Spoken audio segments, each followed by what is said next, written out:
Hello, नमस्कार। मैं आपकी दोस्त, आपकी होस्ट, आपकी मेंटोर और आपकी गाइड शशि खन्ना, आपकी लाइफ कोच, आपका अपने चैनल यूट्यूब में शशि खन्ना गाइडेंस में आपका स्वागत करती हूँ।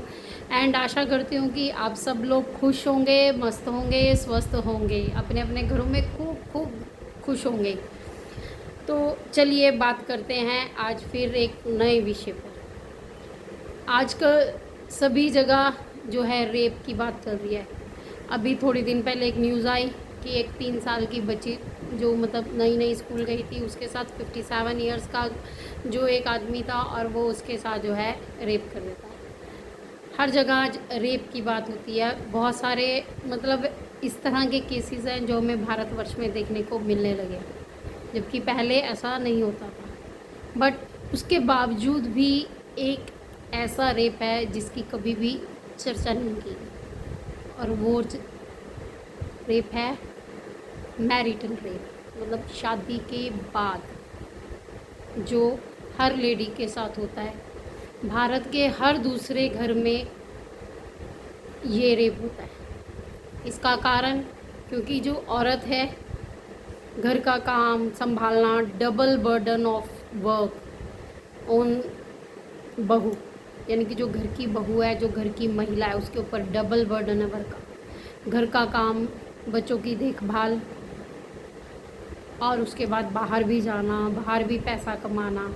लेकिन उसके बाद घर आना और शाम के समय, रात के समय, जब सोने का समय होना, जब उसने सोने जाना, तो उस टाइम पे उसके ऊपर उसके पति ने अपना हक जताना कि नहीं, ये मेरा समय है और ये मेरा हक है, ये मेरा अधिकार है। मतलब पति का अधिकार है। शादी हो गई है, उसने उसके हम लेडीज़ ने उसके नाम का सिंदूर लगा लिया, तो उसका अधिकार है कि वो कुछ भी करेगा। लेकिन कभी कभी औरत का मन नहीं है, वो थकी हुई है, लेकिन उसकी भावनाओं का क्या, उसकी भावनाओं की कोई कदर नहीं, उसके ऊपर किसी ने कभी ध्यान नहीं दिया। तो ये जो ज़बरदस्ती है, ये तो आफ्टर मैरिज ये रेप है, जो सेक्स है। इसके ऊपर आज तक कोई नहीं बोला और बोलेगा भी नहीं, क्योंकि ये एक औरत की समस्या है और इसको कोई भी नहीं समझ सकता। एक औरत की समस्या एक औरत ही समझ सकती है, और इस विषय के ऊपर जो है वो अपने विचार दे सकती है, अपने विचार रख सकती है। तो यहाँ पे हमें बहुत मजबूत बनना है, क्योंकि हमें अपनी इस समस्या को अब ख़त्म करना है। तो मैं आपको एक ही बात कहूँगी, आपको गाइड करूँ कि आपको अपने लिए खुद खड़ा होना पड़ेगा। यानी कि आज के समय की लड़की इतनी कमज़ोर नहीं है कि उसको किसी भी तरह से जो है उसको आप एक्सप्लॉइट करें, इमोशनली और मेंटली, किसी भी तरह से, मेंटली और फिज़िकली किसी भी तरह से उसको एक्सप्लॉइट करे। ये बहुत गलत है और ये नहीं होना चाहिए। और इसके लिए ही हम लेडीज़ को आगे आना है, आवाज़ उठाना है। जब बोल दिया नहीं तो मतलब नहीं, बस हमें ये सीखना है। ये मजबूती कहाँ से आएगी? ये हमारे अंदर से आएगी। ये हमें खुद के अंदर एक विश्वास, एक कॉन्फिडेंस लेके आना है। ये हमारे अंदर खुद को लाना है, ये हमें कोई और नहीं देगा। मतलब हमें अपने लिए खुद खड़ा होना है, अपना जो है हमको मजबूत बनना है। मैंने बहुत सारी प्रॉब्लम्स को फेस किया और अपने आप को मैंने बहुत स्टैंड किया। मतलब शादी के 8 साल बाद ही मेरे हस्बैंड एक्सपायर हो जाते हैं एक एक्सीडेंट में। फिर उसके बाद घर में चर्चा होने लगती है कि अब क्या हो गया, कैसे होगा। मेरे मदर इन लॉ 7 साल तक बेड पे रहे। बच्चे, मेरे बेटे के मल्टीपल फ्रैक्चर हुए बॉडी में एक्सीडेंट में। मैंने मदर इन लॉ की सर्जरी कराई, मैंने अपने बेटे की मतलब सर्जरी कराई, उसको खड़ा किया। तो ये जो विल पावर, जो ये स्ट्रॉन्गनेस, जो ये मजबूती जो मेरे अंदर आई, ये मुझे किसी ने नहीं दी पति के जाने के बाद। क्योंकि जब वो चले गए तो उसी टाइम मेरे को हो गया कि नहीं, मैं नहीं कर पाऊँगी, कैसे चलेगा। लेकिन नहीं, फिर उनके जाने के दूसरे दिन तीसरे दिन मैंने अपने आप को मजबूत किया, अपने बेटे को देखा जो बेड पे था। तो ये जो स्ट्रॉन्गनेस है फिर वो मेरे अंदर आई, मैंने अपने आप को बहुत मजबूत किया, खड़ी हुई, मैंने अपने लिए खुद स्टैंड लिया, खुद फैसले लिए, और मैंने खुद अपने बच्चों की परवरिश की, उनको पढ़ाया, उनको लिखाया। तो मैं यहाँ पे अपना जो ये उदाहरण या जो ये अपने मतलब पारिवारिक बातें बता रही हूँ, ये इसलिए नहीं बता रही कि भाई मतलब मैं आपके सिंपैथी चाहती हूँ, नहीं, मुझे किसी की सिंपैथी नहीं चाहिए, और आज तक मैंने किसी की दया ली नहीं है। मैंने खुद जो भी किया अपने बिहाफ पे खुद किया, मैंने खुद अपने लिए स्टैंड लिया। ये स्टैंड ये नहीं है कि मैंने पति के जाने के बाद ही स्टैंड लिया, जब मेरे हस्बैंड थे तब भी मैं इतनी ही मजबूती से तब भी स्टैंड लेती थी, मैं तब भी इतनी ही मतलब अपने आप को मैंने स्ट्रॉन्ग रखा था।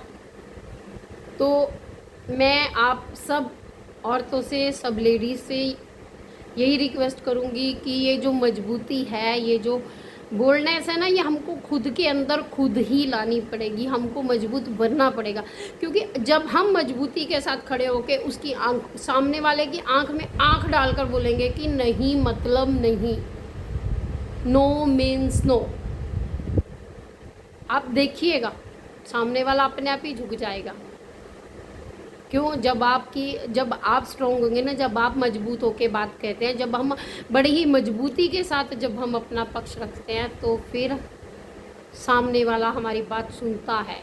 इसलिए मैं आपसे, आज की यंग जनरेशन से, और आज जो भी लेडीज़ हैं या जिनकी भी अभी शादियां होने वाली हैं लड़कियों से, या जिनकी शादियां हो चुकी हैं उन औरतों से, अपनी सभी बहनों से बस एक ही बात बोलूँगी कि बी स्ट्रॉन्ग, मजबूत बनिए, ना कहिए आपकी इच्छा के विरुद्ध कोई भी आपको छू नहीं सकता, आपकी इच्छा के विरुद्ध कोई भी इंसान आपके लिए या आपके साथ कुछ भी नहीं कर सकता।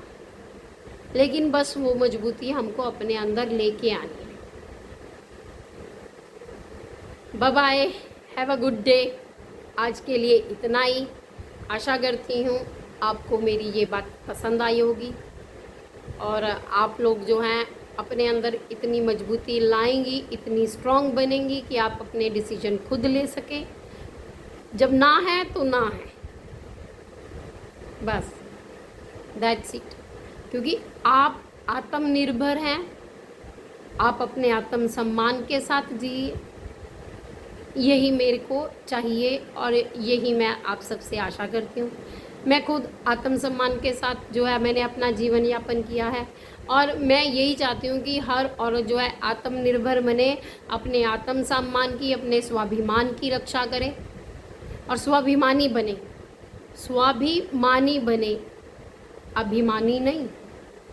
जहाँ पे झुकने की ज़रूरत है, जहाँ पे हमें हाँ कहना है, वहाँ पे हमें हाँ भी कहना है। जहाँ पे अगर हमें कुछ सेक्रीफाइस करना है किसी के भले के लिए और हमारे पास में है, हम कर सकते हैं, तो हमको वो भी करना है। स्वाभिमानी बनना है, अभिमानी नहीं। लेकिन अपने लिए स्टैंड ज़रूर लेना है, अपने आप को प्यार ज़रूर करना है। हम औरतें घर में सबके लिए सोचते हैं, सबके बारे में बात करती हैं, लेकिन अपने बारे में नहीं सोचती। अपनी हेल्थ को लेके भी हम लोग इतनी ज़्यादा अपने आप को वो नहीं करते हैं कि भाई ठीक है चल रहा है ना। सबसे पहले लव योर सेल्फ, क्योंकि जब आप स्वस्थ होंगी, जब आप मजबूत होंगी, तभी तो आप अपने बच्चों को, अपने परिवार को एक मजबूती दे सकती हैं। उनके अंदर जो आजकल जो बच्चे हैं ना, जो इतनी प्रॉब्लम्स फेस कर रहे हैं, एंजाइटी हो, तो ये कहाँ से आ रहा है? ये चिड़चिड़ापन ये हम ही लोगों से ले रहे हैं ना, क्योंकि हम लोग कमज़ोर हैं, हम अपनी समस्याओं का सामना नहीं कर पाते हैं, और फिर हम फ्रस्ट्रेटेड हो जाते हैं, और फिर हम फ्रस्ट्रेशन परिवार में निकालते हैं। तो प्लीज़ ये फ्रस्ट्रेशन हमने परिवार पे नहीं निकालनी, और हमने अपने अंदर फ्रस्ट्रेशन आने ही नहीं देनी, क्योंकि be bold, be strong. Thank you, bye bye, have a good day.